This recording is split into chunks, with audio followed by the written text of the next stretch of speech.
सर्वांना नमस्कार. सगळेजण चांदमातला या स्टोरीविषयी विचारत आहेत, तर थांबा, ती स्टोरी मी पुन्हा कंटिन्यू करणार आहे. आणि तुम्हाला इतकीच घाई असेल तर प्रतिलिपीवर जाऊन तुम्ही ती वाचू शकता. ओके. आणि ती काही काळानंतर मी स्टोरी कंटिन्यू करणार आहेच. अमित सगळ्यांना घेऊन गोकुळमध्ये आला आणि त्यानं फायनली सगळा खुलासा करून टाकला आणि सांगितलं की श्री अंकल, ही सगळीच्या सगळी प्रॉपर्टी अजूनही तुमच्याच नावावर आहे आणि तुमची इच्छा असूनसुद्धा तुम्ही ती कुणाच्याच नावावर करू शकत नाही, कारण मुग्धाने त्यावर आक्षेप घेतला आहे आणि माझा सावत्र भाऊ कृष्णाच्या नावावर माझे डॅडी कधीच ही संपत्ती करू नयेत असं तिला वाटतं. आणि हे ऐकलं कृष्ण आणि रश्मिकाच्या पायाखालची जमीनच सरकली. आणि हे सगळं काय होऊ शकतं, कसं काय होऊ शकतं असा त्यांना प्रश्न पडला आणि जन्मातसुद्धा त्यांनी विचार केला नव्हता. सगळी तर प्रॉपर्टी निघून गेली. रश्मिका कृष्णाला म्हणाली, क्रिश आता काय करायचं, तुझे बाबा आणि माझी मम्मी कधी येणार. सई आता पुढे सरकली आणि म्हणाली, येतील तेव्हा येतील ते, पण आता इथले मालक आम्ही आहोत हे तर सिद्ध झालं आणि तुम्ही इथले गेस्ट आहात, तर तुमची खातिरदारी तर केलीच पाहिजे. असं म्हणून सईनं रश्मिकाच्या आणखीन एक कानाखाली लावून दिली. आणि कान्हा आता पुढे आला आणि कान्हानं ऋतुश्री वंदना बद्दल जे काही वागला कृष्णा ते आठवलं आणि कान्हानं कृष्णाच्या कानाखाली दिली आणि म्हणाला, बाबा आई समोर या, आणि आता तुम्ही याला लहानाचा मोठा केला ना, तर एकदा नीट बघून घ्या या कृतघ्न माणसाला, कारण यानंतर तो आयुष्यभर जेलमध्ये राहील. काय कृष्णा, बघितलं नियतीचा खेळ. म्हणून माणसानं उतू नये, मातू नये. आणि तू तर उतलास पण आणि मातलास पण, आणि ज्यांनी तुझा सांभाळ केला त्यांच्या जीवावर उठलास पण. माझ्या आईबाबांना संपवायला निघाला होतास, त्यांना त्यांच्या घरातून, त्यांच्या हक्काच्या घरातून बाहेर काढशील. असं म्हणून कान्हानं त्याच्या आणखीन कानाखाली दिली आणि म्हणाला, लहानपणापासून तू माझी आणि सईची लायकी काढत होतास, आणि ही तुझी 2% बायको, तुझ्याच आत्याची मुलगी, बरोबर. तुम्ही सगळे एकाच जातीचे, एकाच रक्ताचे, आणि तुमची औलाद चोरांची, आणि तुम्ही आम्हाला आमची लायकी दाखवत होता आणि स्वतः मात्र काहीही न करता इतरांच्या संपत्तीवर डोळा ठेवत होता. आता आम्ही दाखवून देतो तुम्हाला तुमची लायकी. अमित जिजू पोलीस कधी येतील, असं कान्हा म्हणाला. रश्मिका घाबरली आणि म्हणाली, क्रिश मला जेलमध्ये नाही जायचं, क्रिश काहीतरी कर. आणि सई म्हणाली, तो काय करेल, तो आता काहीच नाही करू शकणार. तुम्ही इतके चुकलेला आहात की आता तुम्हाला माफी नाही. तो आणि तू जेलमध्ये जाणार आहात खुनाचा प्रयत्न केला म्हणून, आणि या घराच्या मालकांना खोट्या सह्या घेऊन प्रॉपर्टी बळकावली आणि घरातून बाहेर काढलं. या गुन्ह्यात तुम्ही तुरुंगात जाणार आहात आता, पण तोपर्यंत काहीतरी टाइमपास झालाच पाहिजे. आणि सईनं रश्मिकाच्या हातात फडकं दिलं आणि म्हणाली, चल फरशी स्वच्छ कर, आणि ते झाल्यावर किचन स्वच्छ कर. आणि आता रश्मिकाकडे कुठलाच पर्याय नव्हता आणि ती गुपचूप काम करायला लागली.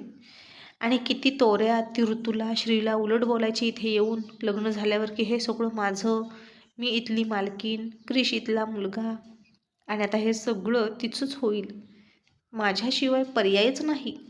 म्हणून किती हावरटासारखी कृष्णासोबत लग्न करून आली होती ती या घरात, आणि मालकीन बनायला आली होती आणि झाली मोलकरीण.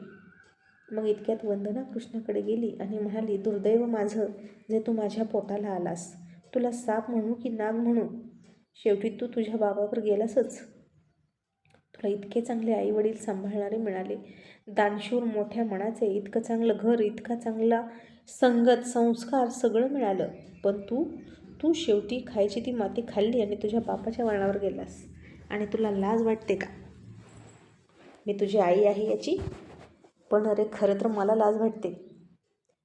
मी तुला माझ्या कुशीतून जन्म का दिला याची. जंगली जनावरसुद्धा चांगल्या लोकांच्या सहवासाने माणसात येतं, पण तू जनावरापेक्षा बेकार आहेस. कृष्ण आता वंदनाकडे नुसते डोळे वाटारून बघत होता. आयुष्यभर ही बाई नोकर म्हणून त्याच्यासमोर उभा राहिली खाली मान घालून. तिने कधीच मान उचलून बोलली नाही. आणि आता ती माझी आई निघाली. बरं, आई निघाली ती निघाली, आणि ती अशी बोलते हे त्याला आवडत नव्हतं. आणि वंदना त्याला म्हणाली, इतकी वर्ष तू सई आणि कानाला सडक छाप म्हणून लायकी दाखवत होता ना, मग आता तू तुझी लायकी बघ आणि खरं सडक छाप कोण आहे ते बघ. आणि तुझी लायकी नसताना तू या घरात आलास केवळ त्या रश्मीच्या कृपेने. नीच बाई, मूल जन्माला येईपर्यंत मला गोड बोलली आणि पुन्हा मला वाऱ्यावर सोडून गेली. आणि कृष्णा म्हणाला, हे बघ, माझ्याशी या भाषेत बोलू नको, नाहीतर, असा तो वंदनाला म्हणाला. तशी कान्हानं त्याच्या कानाखाली दिली आणि म्हणाला, तू माझ्या आईशी असा बोलू नकोस, नाहीतर तुझे दात जाग्यावर राहणार नाही. कृष्णाच्या दातातून रक्त निघालं आणि ते पुसत तो म्हणाला, कुठली आई? कुणाची आई? ही का? आता तुला तुझी खरी आई मिळाली आणि तू अजूनही हिला आई म्हणतोस का? आणि कान्हा म्हणाला, हो, माझी खरी आई, माझी जन्मदाती कोणीही असू दे, पण हीच माझी यशोदा आहे. हिनं मला दूध पाजलं आहे तिचं, आणि तिनं मला काय काय करून सांभाळलं हे मला माहीत आहे. तू मात्र उलट्या काळजाचा. जिने तुला दूध पाजलं तिला हाकलून देतो. जिनं तुझ्यावर किती प्रेम केलं तिला हाकलून देतो. जिने तुला काळजाला लावून वाढवला तिच्या काळजाला यातना देताना तुला काहीच नाही वाटलं का? ज्यांनी तुला संपत्तीचा वारस बनवण्याची स्वप्न बघितली त्यांना त्यांच्या ऑफिसमधून बाहेर काढलंस. एका सेकंदासाठी सुद्धा तुझ्या हृदयाचा थरकाप नाही उडाला का? तुझा सांभाळ करणाऱ्या आईवडिलांना कसं हाकलून द्यावं म्हणून? त्यांचा खून करण्याचं प्लॅनिंग करताना तुला काहीच नाही वाटलं? आणि कृष्णा म्हणाला, हो हो, नाही काही वाटलं. इथे पैसा महत्त्वाचा आहे, नातीगोती गेली खड्ड्यात. तसं वंदनानं आता त्याच्या फाड कानाखाली लावल्या. तिचा हात आता नॉनस्टॉप चालत होता आणि ती कृष्णाला खूप खूप मारत होती.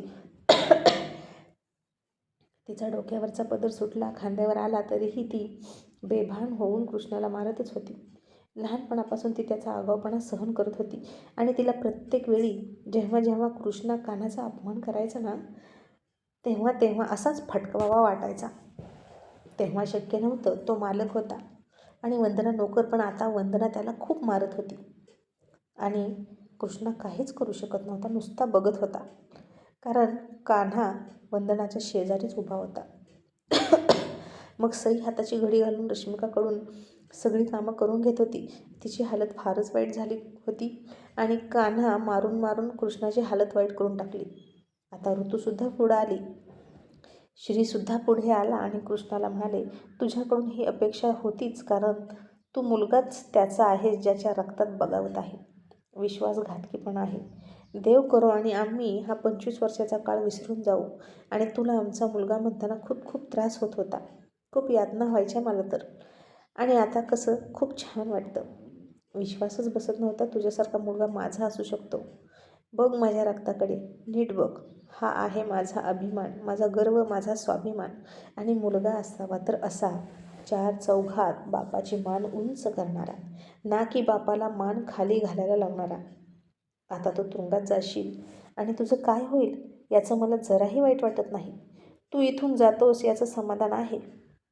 आणि वंदना म्हणाली, नाहीतर काय, असली गुन्हेगारी प्रवृत्तीची लोक बाहेर न राहिलेली बरी. आणि कृष्णा म्हणाला कान्हाला, त्याची सख्खी आई मिळाली, ती त्याची बाजू घेते आणि तू काय करतेस ग? मला जन्म देऊन मी तुरुंगात चाललोय आणि तुला आनंद होतोय. मग तू कसली माझी आई? तू माझ्यासाठी काय करशील बोल. आणि तू त्या कानावर जास्त विश्वास ठेवू नकोस. आज ना उद्या तो तुलाही घरातून बाहेर काढेल, कारण त्याला आता त्याचं घर मिळालं, त्याचे आईवडील मिळाले. असा कृष्णा वंदनाला म्हणाला. आणि वंदना हसली आणि म्हणाली, जा रे, तू नको मला शिकवू विश्वासाच्या गोष्टी. मला कान्हाच्या रक्तावर आणि माझ्या संस्कारांवर पूर्ण विश्वास आहे. ते कधीच वाया जाणार नाहीत.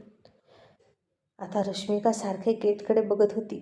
तिची मम्मी कधी येईल? पण आता गेटमधून पोलीस आले आणि रश्मिका हादरली. आणि पोलीस आत आले आणि म्हणाले, चला, बास झाल्या फुकटच्या भाकरी मोडून, आता तुरुंगातला बिनभाड्याच्या खोलीतला सहवास भोगा. पण आता पोलीस रश्मिका आणि कृष्णाला खोटं बोलले, बळजबरीनं संपत्ती नावावर करून घेणं, खुनाचा प्रयत्न करणं, गुन्ह्यामध्ये त्यांना अटक करणारच होते. आणि इतक्यात श्रीचा फोन वाजला, जो अननोन नंबर होता.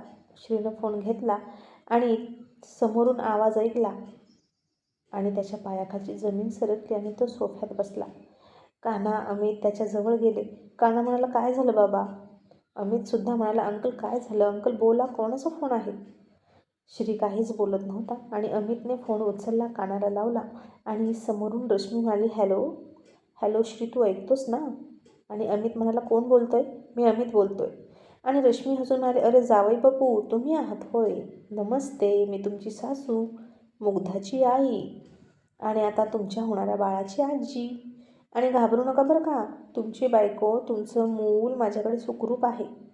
आणि हे ऐकलं आणि अमित घाबरला आणि म्हणाला, त्यांना टच करण्याची तुमची हिंमत कशी झाली?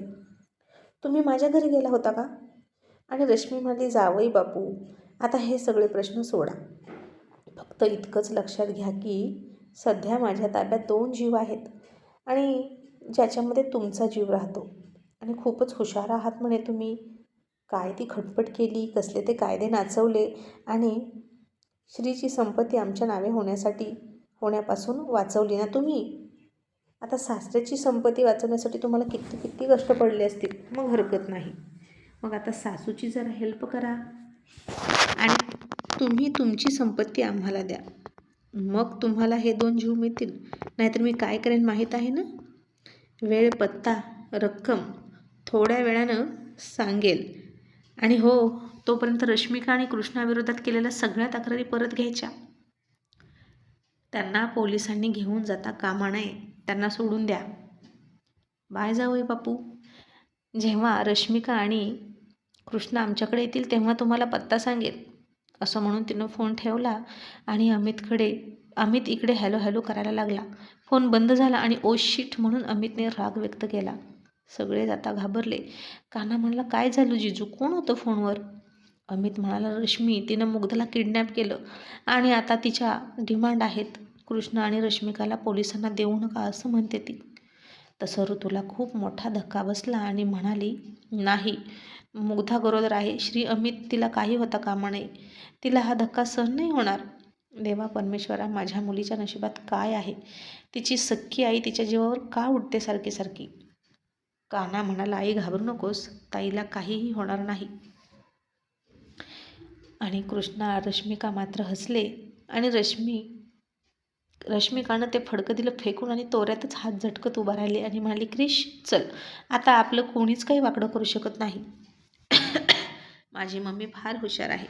आणि हो इन्स्पेक्टर, चुकूनही आमच्या मागे येण्याचा प्रयत्न करू नका, नाहीतर तिकडे मुग्धा आणि तिचं बाळ ढगात गेलं म्हणून समजा. आणि याला तुम्ही जबाबदार असाल, आम्ही मुळीच नाही. तिची तब्येत खूप नाजूक आहे. तिला फुंकर जरी मारली ना तरी उडून जाईल हो. असं म्हणून ते दोघेही गेले. आणि इन्स्पेक्टर म्हणाले, पंडित सर, आता काय करायचं तुम्हीच सांगा. आणि श्री म्हणाला, इन्स्पेक्टर सॉरी, पण आता तुम्ही या. आम्हाला आमची मुलगी हवी आहे.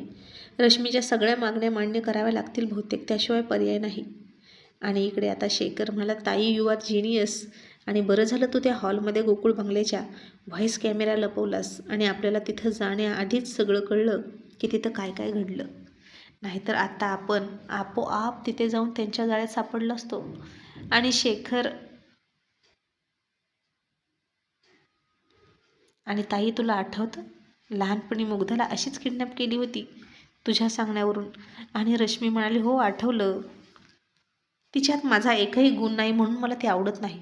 सतत सतत श्रीच्या आईची आठवण करून देते. आणि काय तर म्हणे तिचा आणि हिचा बर्थडे एकाच दिवशी आहे आणि आई पोटाला आली.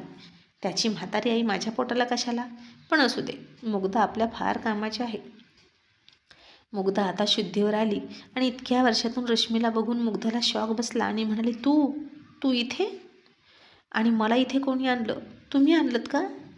रश्मी म्हणाली, घाबरू नकोस मुग्धा, मी मम्मी आहे तुझी. मला ओळखत नाहीस का तू? असं म्हणून ती मुग्धाला हात लावणार इतक्यात मुग्धा म्हणाली, नको, तू मला हात लावू नकोस. तू माझी मम्मी नाही, तू माझी कोणीच नाही. तू खूप स्वार्थी आहेस. तुला पैशासमोर नाती गोती इतर कोणीच दिसत नाही. कृष्ण आणि कान्हाची जागा बदललीस आणि 25 वर्ष किती आणि काय काय भोगावं लागलं आम्हाला. आणि आता तुला माहीत आहे का मी गरोदर आहे, तरीसुद्धा तू मला घेऊन आलीस इथे? आणि रश्मी म्हणाली, मुग्धा, असं काय करतेस राजा? अगं तू फार महत्त्वाची आहेस माझ्यासाठी. जेव्हा जेव्हा तुझ्या मम्मीला तुझी गरज असते ना तेव्हा तेव्हा ती नेमकी तू माझ्या कामाला येते. आणि आता रश्मिकाचा फोन आला आणि ती म्हणाली, मम्मी आम्ही बाहेर आलो, आता कुठे येऊ? आणि रश्मीने तिला पत्ता सांगितला आणि म्हणाली, कोणालाही दिसणार नाही अशा प्रकारे दोघेही या. आता आपलं बाहेर पडणं आणि राहणं अवघड आहे. मुग्धाच्या नवऱ्याला ब्लॅकमेल करूया, श्रीलासुद्धा ब्लॅकमेल करूया आणि भरपूर पैसा उचलूया आणि हे शहर सोडून जाऊया. मग रश्मिका कृष्ण आता तिथं आले आणि त्या सगळ्यांना बघून मुग्धाला खूप राग आला. मुग्धाला आता पाणी हवं होतं आणि ती म्हणाली, मला पाणी पाहिजे. आणि रश्मिका म्हणाली, अजिबात पाणी मिळणार नाही तुला. तुझ्या नवऱ्यानं खूप मोठा शहाणपणा केला आहे आणि तू चट घातलीस संपत्ती नावावर होऊ नये म्हणून. तुझी सही आहे त्यावर, मग तुला काहीही मिळणार नाही. मुग्धा म्हणाली, अगं असं काय करतेस? माझ्या पोटात बाळ आहे, मला पाणी दे.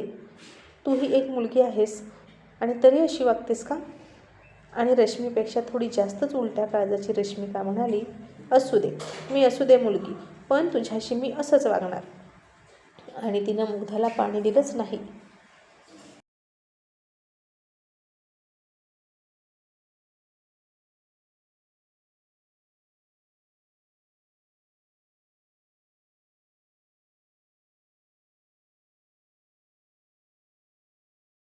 मग रश्मीनं अमितला फोन केला आणि म्हणाली, 20 कोटी रुपये तुमच्या बायकोचे, 25 कोटी रुपये तुमच्या बाळाचे, 5 कोटी जास्त बाळाचे, कारण लहान मुलं महाग असतात ना.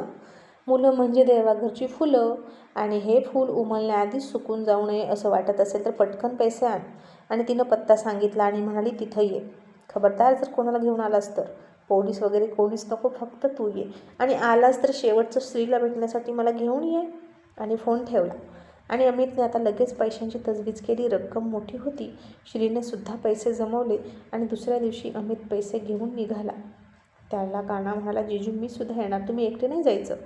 अमित म्हणाला, नाही नको कान्हा, तू इथे थांब, एकटेला बोलावलं आहे फक्त. आणि श्री अंकल आले तर घेऊन ये, शेवटचं बघायला असं ती म्हणाली आहे. आणि श्री म्हणाला, चल मी येतो. कान्हा म्हणाला, जीजू पोलिसांना तरी कळवा, ते लोक खूप डेंजर आहेत, मला भीती वाटते. ऋतूसुद्धा म्हणाली, श्री तिनं तुम्हाला बोलवून घेतलं याचा अर्थ तिच्या मनात नक्कीच काहीतरी असेल, तुम्ही पोलीस घेऊनच जा. आणि अमित म्हणाला, नाही नको, मुग्धाच्या जीवाला धोका करतील ते. आधीच कालपासून ती त्यांच्या ताब्यात आहे, काही खाल्लं पिल्लं असेल की नाही कुणास ठाऊक. आणि ऋतू म्हणाली, जा अमित लवकर जा. रश्मी उलट्या काळजाची आहे, तिला स्वतःच्या मुलीची सुद्धा दया येणार नाही. ती गरोदर असताना तिला किडनॅप केली, ती बाई कुठं फेडेल हे पाप. मग श्री आणि अमित निघाले आणि आता त्याच वेळी सई मात्र हुशारीने अमितच्या डिकीत बसली आणि जाता जाता ती सगळं लोकेशन कान्हाला फोन करून सांगत होती. आणि आता बघू पुढच्या पार्टमध्ये काय होईल.